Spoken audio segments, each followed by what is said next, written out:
Bismillahirrahmanirrahim. Assalamualaikum warahmatullahi wabarakatuh. Innal hamdalillah nahmaduhu wa nasta'inuhu wa nastaghfiruh wa na'udzu billahi min shururi anfusina wa min sayyiati a'malina. Man yahdihillahu fala mudilla lahu wa man yudlilhu fala hadiya lahu. Asyhadu an la ilaha illallah wa asyhadu anna Muhammadan abduhu wa rasuluh la nabiyya wa la rasula ba'dah. Allahumma salli ala Muhammad wa ala ali Muhammad kama sallaita ala Ibrahim wa ala ali Ibrahim wa barik ala Muhammad wa ala ali Muhammad kama barakta ala Ibrahim wa ala ali Ibrahim innaka Hamidum Majid. Amma ba'du, faya ayyuhal hadirun usikum wa nafsi bitaqwallah faqad fazal muttaqun. Para jamaah subuh rahimakumullah, alhamdulillah kita masih diberi nikmat iman, kesehatan, sehingga kita masih bisa melanjutkan kajian rutinitas kita, yaitu mengkaji kitab Asbabun Nuzul karangan Imam Al-Wahidi. Dan kita sudah sampai di surat Al-Isra, surat Bani Israel.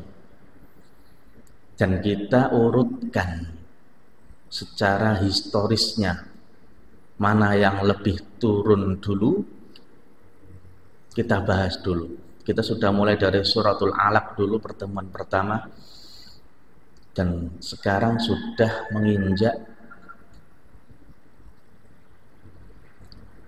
Madaniyah. Al-Isra ini termasuk surat akhir-akhir Makkiyah sebelum Rasulullah hijrah ke Madinah. Al-Isra juga memiliki tanda-tanda ketika Rasulullah mengalami cobaan yang berat ketika ditinggal istri dan pamannya, ketika Rasulullah ditolak oleh kaumnya ketika itu di Thaif.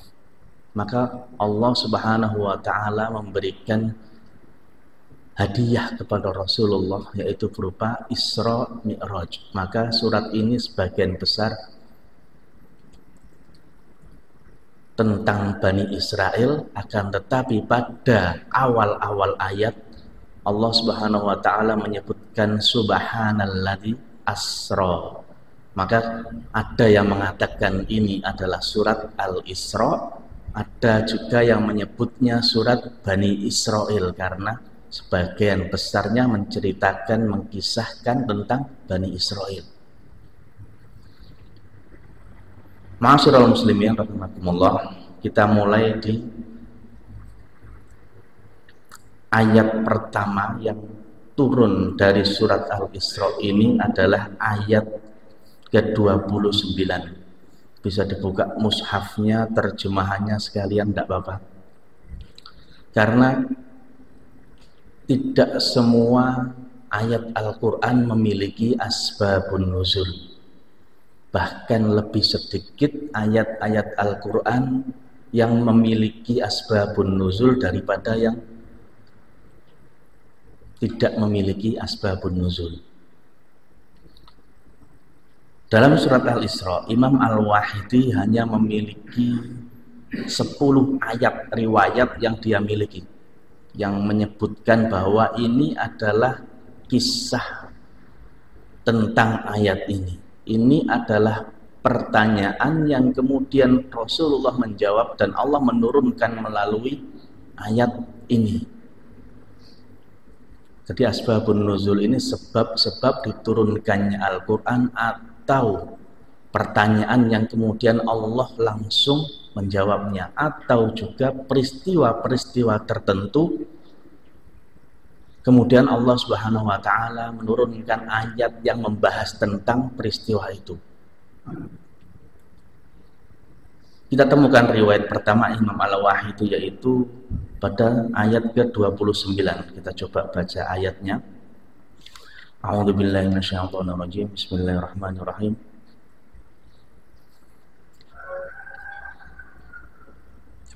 Wala taj'al yadaka maghlulatan ila 'unuqika wala tabsutha kullal basti fataq'uda maluman mahsura.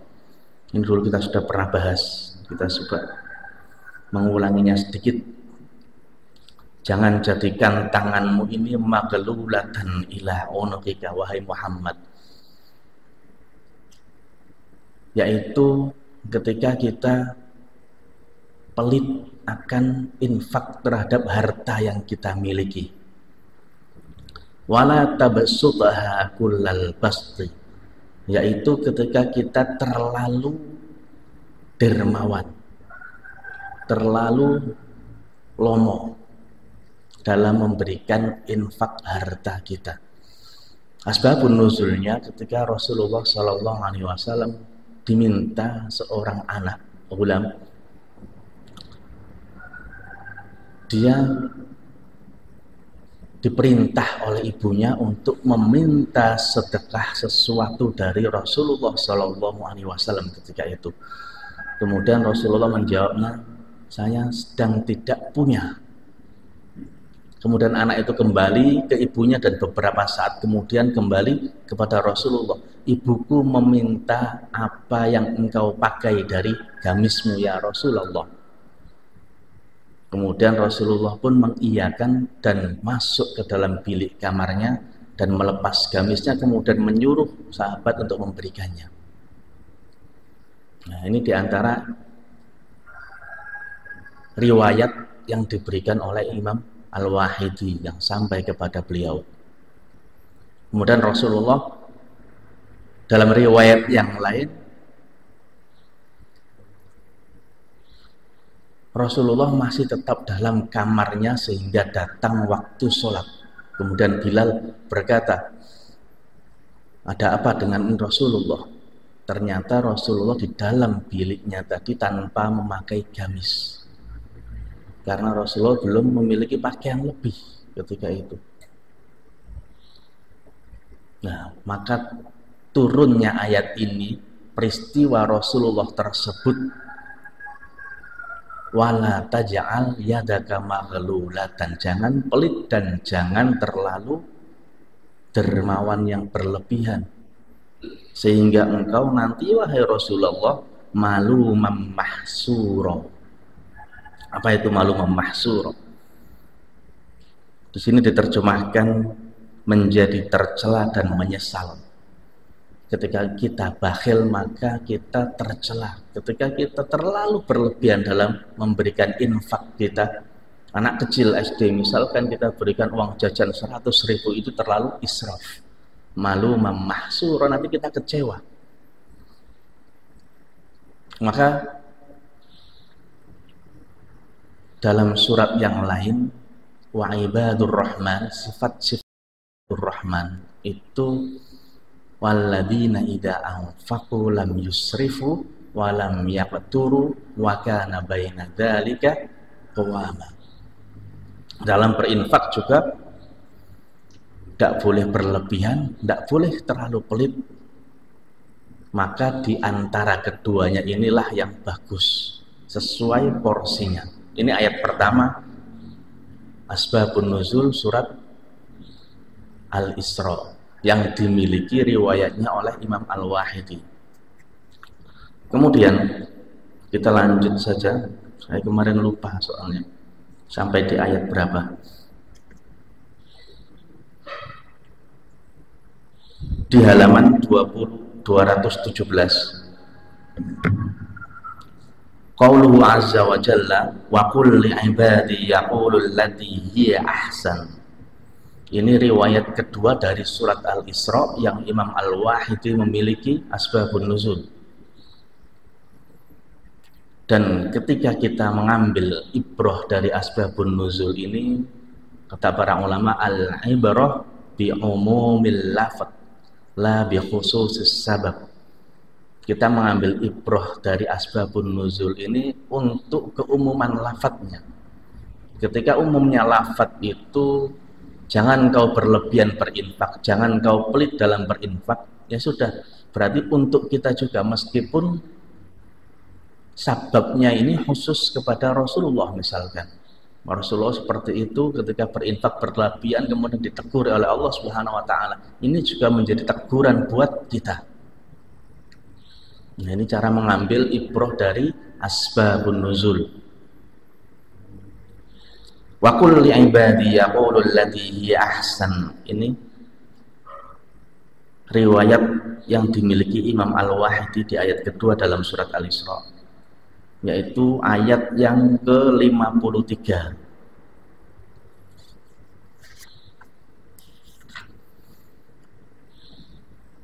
Inna syaitana yanzahu bainahum inna syaitana kana lil insani aduwwan mubina. Saya masih ingat. Ini kisah diantaranya tentang Umar bin Khattab.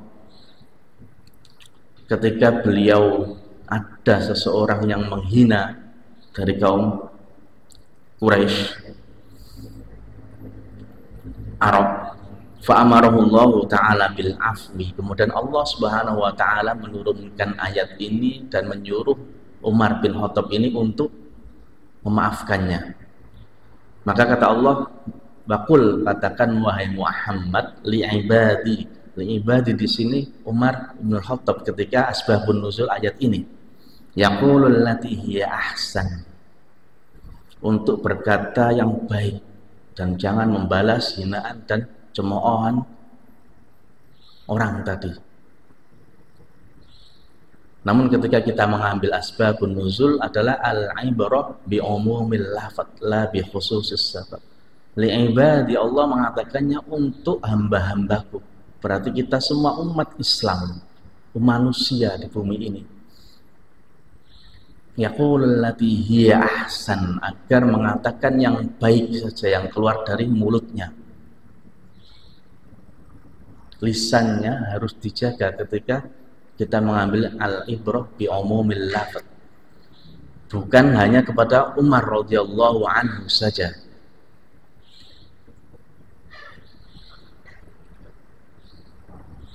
Ma'asyiral muslimin rahimakumullah. Ini juga sudah kita bahas di bulan lalu, saya kira.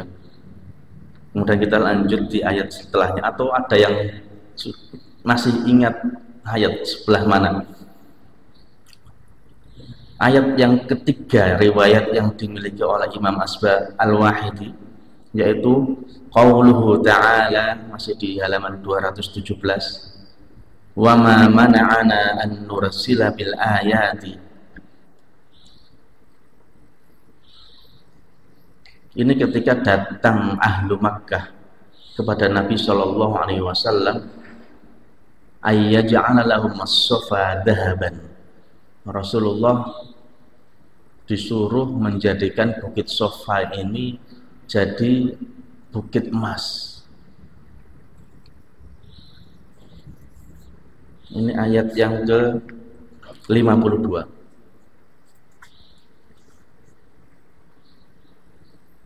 Maka Allah Subhanahu wa ta'ala menurunkan ayat ini ketika umatnya Muhammad sallallahu alaihi wasallam sedang meminta apa yang sering kali diminta oleh umat-umat terdahulu daripada nabinya. Ketika kaum Ad, kaum Tsamud meminta mukjizat, kaum Nuh, mukjizat apa yang Allah berikan kepadamu? Kaumnya Nabi Musa membelah lautan segala macam. Maka sama halnya kaumnya Nabi Muhammad Sallallahu Alaihi Wasallam ketika itu. Maka Allah memberikan pilihan, wa in syi'ta nu'tihimul ladzi sa'alu fa in kafaru ahlaku kama ahlaka min qablihim. Wahai Muhammad, ketika engkau kerso, engkau mau, engkau ingin memberikan apa yang mereka minta, bukit Safa ini dijadikan emas, maka Allah pun mampu dan akan memberikan hal tersebut. Namun ketika mereka tetap kufur, wahai Muhammad, maka Allah akan menghancurkan mereka sebagaimana Allah juga pernah menghancurkan umat-umat terdahulu. Ketika mereka minta mukjizat, kemudian Allah berikan, maka Allah meminta keimanan mereka. Ketika mereka masih dalam keadaan kufur, maka Allah lihatlah bagaimana umat-umat terdahulu, hancurkan mereka sehancur-hancurnya. Maka ketika itu pilihannya Rasulullah Sallallahu Alaihi Wasallam, qala la bal ista'na bihim, ya Allah hendak, tapi jangan dikabulkan permintaan tersebut agar aku mampu untuk memberikan basyira wa nadhira kepada mereka. Ini kelebihan Rasulullah Muhammad Sallallahu Alaihi Wasallam. Maka Allah dalam ayat lain disebutkan, wa ma arsalnaka illa rahmatan lil alamin. Kasih sayang Rasulullah kepada umatnya. Ma'asyiral muslimin rahimakumullah. Masih berlanjut, ini juga sudah kita bahas ternyata. Wasyajaratal mal'unata, masih ingat saya. Ayat berikutnya, ayat tentang azab yang akan Allah berikan di hari kiamat. Wa idh qulna laka inna rabbaka ahata bin nasi wa ma ja'alna ar-ru'ya allati araynaka illa fitnatan lin-nasi wasyajaratal mal'unata fil Qur'an. Dalam neraka besok mereka orang-orang kafir Quraisy, orang-orang kafir itu akan diberikan makan dari sajaratuz zakum, yaitu pohon zakum yang memiliki buah yang berduri dan segala macam tafsirannya para ulama dalam sebutan dalam surat yang lain. Ini sampai disebut Allah sajaratal mal'unah, pohon yang tercela, dilaknat oleh Allah Subhanahu wa taala karena dia akan dijadikan makanan orang-orang kafir, makanan orang-orang musyrik kelak di hari kiamat. Namun ketika asbabun nuzul dari ayat ini adalah mereka mencemooh nadhiron dari Rasulullah, peringatan dari Rasulullah. Bahkan Abu Jahal ketika itu meremehkan, wasyajaratal mal'unah, apa yang membuat kalian takut tentang pohon zakum yang kata Muhammad Shallallahu Alaihi Wasallam yang akan menjadi makanan orang-orang kafir di neraka kelak. Maka kata Abu Jahal, wallahi la'azkumanna, aku akan menelannya sekali telanan dengan seperti aku memakan zabat, kue cemilan mereka makan sehari-hari itu. Jadi menghina, cemooh azab Allah Subhanahu wa taala. Mereka menginginkan turunnya azab itu hanya langsung sekejap mata, ingin mereka rasakan karena saking menghinanya mereka, kekufuran mereka. Maka Allah menurunkan cemoohan mereka ini dalam ayatnya, wasyajaratal mal'unata fil Qur'an wa nukhawwifuhum fama yaziduhum illa tughyanan kabira. Kita sudah memberikan mereka peringatan, ada pohon zakum, wa nukhawwifuhum, untuk memberikan sedikit takut mereka, untuk mendatangkan rasa takut mereka akan azab Allah Subhanahu wa taala, tapi mereka tetaplah wa ma yaziduhum illa tughyanan kabira. Tidak ada yang menambah mereka selain tambah kekufuran mereka. Ini sifat umatnya Nabi Muhammad Sallallahu Alaihi Wasallam ketika itu. Sama halnya sifat-sifat umat-umat nabi-nabi terdahulu.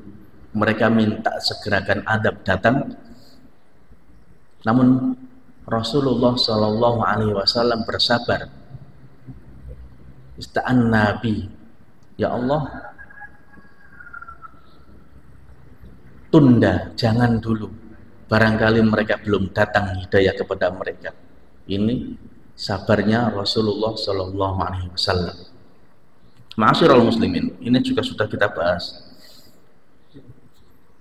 di bulan-bulan lalu. Kemudian wa in kadu layaftinunaka di ayat selanjutnya, yaitu loncat ke ayat 73. Di ayat ke-73, wa in kadu layaftinunaka 'anil ladzi awhayna ilaika litaftari 'alaina ghairah wa idzal lattakhuduka khalila. Ini juga sudah kita bahas. Ingat. Jadi datang ketika itu, kita terjemahkan dulu. Ayat ini memiliki makna dan hampir-hampir mereka ini kaum Quraisy, orang kafir Quraisy, memalingkan engkau wahai Muhammad dari apa yang telah kami wahyukan kepadamu. Andaikan, dan jika demikian, tentu mereka menjadikan engkau sahabat yang setia.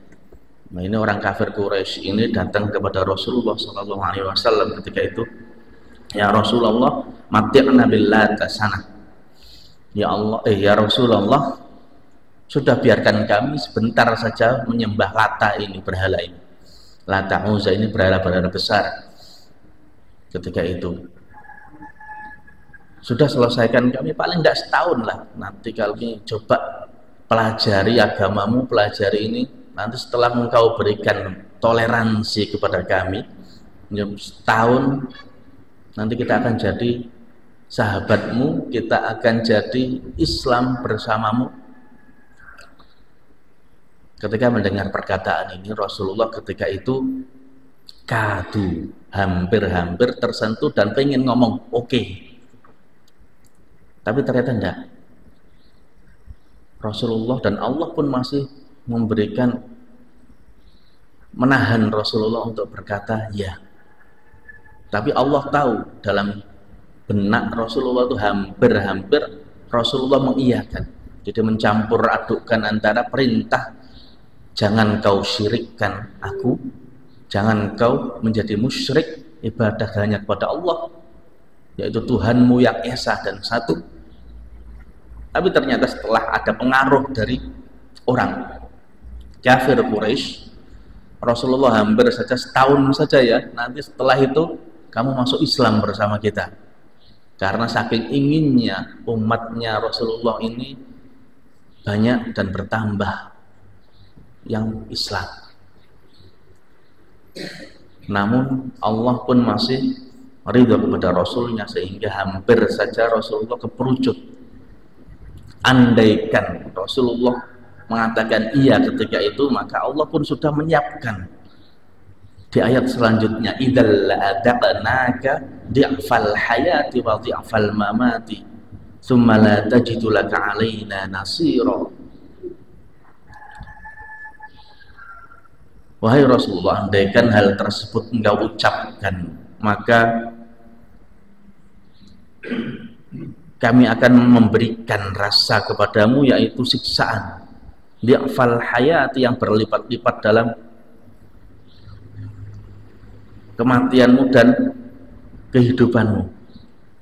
Di dunia juga Allah memberikan siksanya kepada Nabi Muhammad, karena dia adalah seorang nabi yang seharusnya jadi acuan dan pedoman, qudwah utama, tokoh utama. Tapi dia menghalalkan yang telah diharamkan Allah dari wahyunya, maka Allah akan menyiapkan siksaan kepada Nabi Muhammad seandainya Rasulullah mengucapkan ya ketika itu, di'fal hayati wa di'fal mamati. Setelah mati pun Rasulullah akan disiksa. Kata Allah Subhanahu wa ta'ala, ini peringatan kepada Rasulullah, sekaligus juga memberikan kita warning, peringatan agar jangan sampai kita menghalalkan yang haram ketika kita ingin mendapatkan sesuatu keberkahan tertentu. Misalkan saja kita ingin anak kita tidak melakukan hal-hal yang maksiat. Kasus misalkan saja mencuri uang. Tapi kita tetap tahu ketika anak ini mencuri dan mengambil uang tanpa seizin pemiliknya. Dan kita tidak menegurnya, kemudian ketika membiarkannya sehingga kita menghalalkan apa yang diharamkan Allah, akan tetapi kita mengharapkan kebaikan darinya dengan hanya butuh contoh yang lebih baik.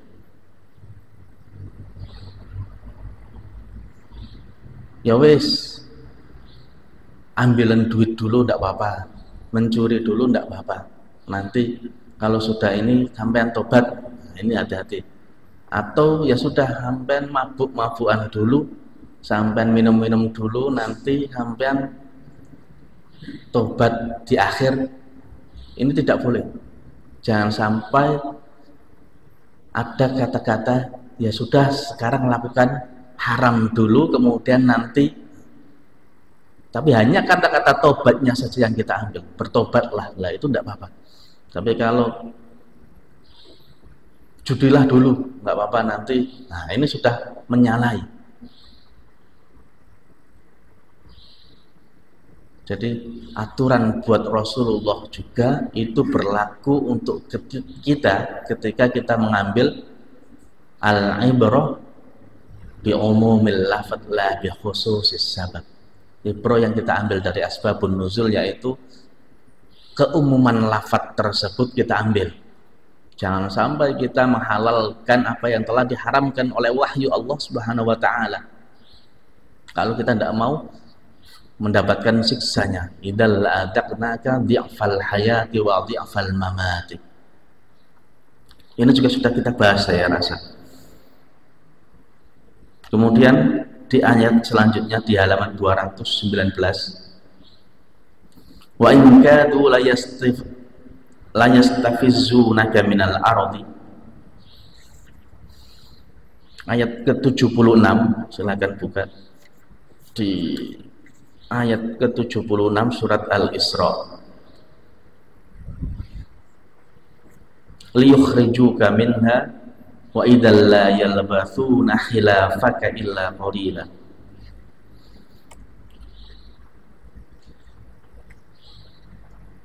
Qala Ibnu Abbas, kata Ibnu Abbas, hasadatil yahud maqaman Nabi sallallahu alaihi wasallam bil Madinah. Orang Yahudi Madinah ini membenci Rasulullah sallallahu alaihi wasallam, kedudukannya di mata orang-orang penduduk Madinah. Kemudian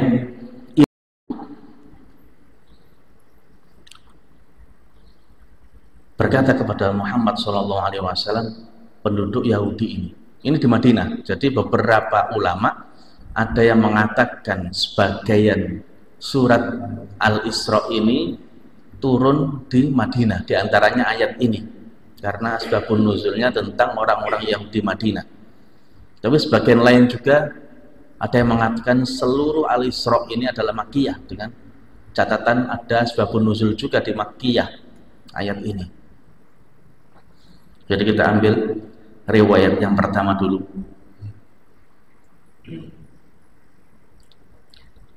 Kemudian Allah Subhanahu wa taala menurunkan ayat ini ketika Nabi Muhammad sudah mendengar apa yang dikatakan orang Yahudi tadi, yaitu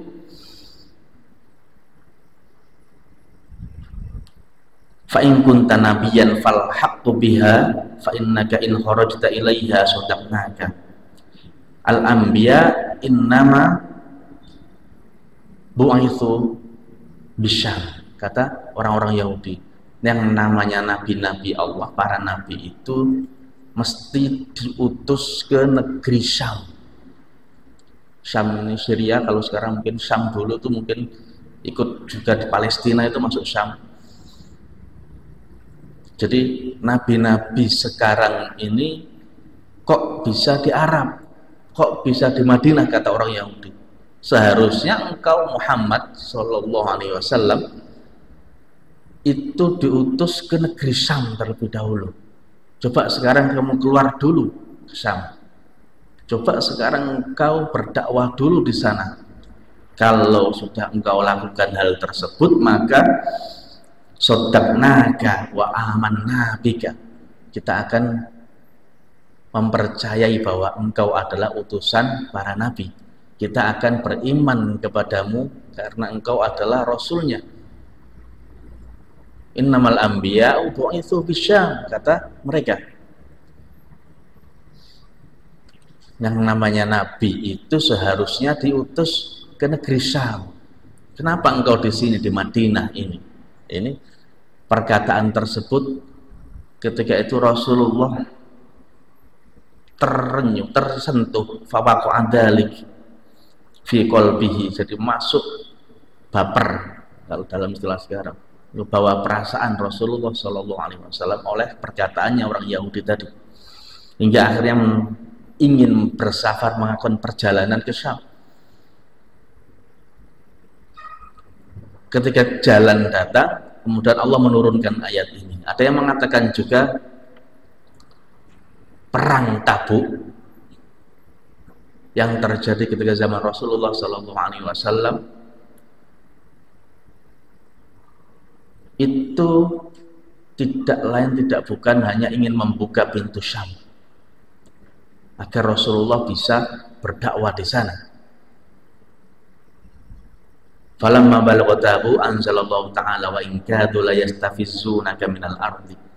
Ketika perang tersebut datang ingin membuka pintu Syam, namun Allah berkata sebaliknya dan menyindir Nabi Muhammad sallallahu alaihi wasallam, wa in kadu la yastafizzunaka minal ardi liyukhrijuka minha wa idzal la yalbathuna khilafaka illa qalila. Hampir-hampir orang engkau terbujuk wahai Muhammad untuk keluar dari negerimu, keluar dari Madinah. Itu yang mengatakan Madaniyah. Ada riwayat lain juga, hampir-hampir engkau ini terbujuk wahai Muhammad ketika disuruh keluar dari Mekah, yaitu ketika hijrah. Sedangkan wahyu belum turun kepadamu untuk berhijrah, tapi engkau sudah ingin keluar begitu saja tanpa ada perintah Allah Subhanahu wa Ta'ala. Ini yang mengatakan Makkiyah. Kalau yang mengatakan ini ayat Madaniyah, asbabun nuzulnya yang tadi orang Yahudi ingin Rasulullah keluar ke Syam, akhirnya ada perang Tabuk untuk membuka Syam. Kemudian Allah menurunkan ayat ini, jangan engkau keluar dari Madinah. Hampir-hampir saja engkau ingin ambisi untuk ke Syam dulu untuk mendapat, tapi pulanglah ke Madinah dulu. Di situ umatmu menunggu dan menantimu untuk berdakwah di sana. Nah, ini kata Allah Subhanahu wa Ta'ala kepada Rasulullah ketika itu ditegur.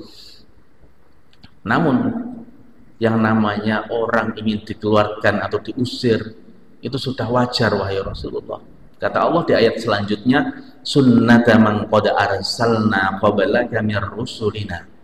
Itu sudah menjadi sunnatullah. Barang siapa yang dijadikan rasulnya Allah Subhanahu wa Ta'ala, bahkan sebelummu wahai Muhammad, wala tajidu li sunnatina tahwila, dan engkau tidak akan mendapatkan sunnatullah kita ini, ketetapan kita ini terjadi perubahan. Mesti akan demikian terus. Seorang nabi sunnatullahnya akan diusir dari tempatnya. Ini ketika ayat ini dipahami secara umumul lafaz, la bi khususis sabab. Ketika kita berdakwah dimanapun kita pasti akan mendapatkan sunnatullah, yaitu diusir ketika dakwah kita di situ bertentangan dengan keyakinan keimanan mereka. Akan terdapat seperti itu. Kita sebagai minoritas misalkan, atau kita sendiri masuk ke pedalaman yang orang-orang di sana adalah orang kafir, orang-orang yang belum tahu agama, orang-orang yang masih memeluk agama tertentu. Dan sunnatullahnya seperti itu, kita akan ditolak dan akan diusir. Namun kata Allah Subhanahu wa taala, jangan engkau keluar dari situ dan bertahanlah dalam berdakwah di Madinah wahai Rasulullah. Kalau kita ya berarti di tempat kita berdakwah sampai dapat hati mereka, sampai dapat keimanan mereka, atau sampai ayat-ayat Allah sudah kita sampaikan kepada mereka. Tugasmu hanya menyampaikan. Ma'asyiral muslimin, saya kira dulu sampai di sini. Ini sudah belum. Tapi sudah 5:30. Maka kemudian satu asbabun nuzul lagi. Ini ada 10 asbabun nuzul. Jadi suratul Isra yang jumlah ayatnya itu sekitar 110, dia juga memiliki asbabun nuzul 110, bukan. Hanya memiliki asbabun nuzul 10 ayat saja. Jadi 110 sekian akhirnya. Memiliki ayat 10 saja. Makanya lebih sedikit yang memiliki asbabun nuzul daripada yang tidak. Bukan semua ayat memiliki asbabun nuzul. Kita lanjutkan. Qauluhu azza wa jalla, wa qur rabbi adkhilni mudkhala sidqi wa akhrijni mukhraja sidqi waj'al li min ladunka sultanan nasira. Ini masih berkaitan dengan tadi Rasulullah diusir dari Mekah. Ada yang mengatakan Rasulullah ingin diusir dari Madinah. Maka kata Allah, katakanlah wahai Muhammad. Jadi ayat ini turun ketika kafir Quraisy itu ingin mengusir Rasulullah dan dari Mekah.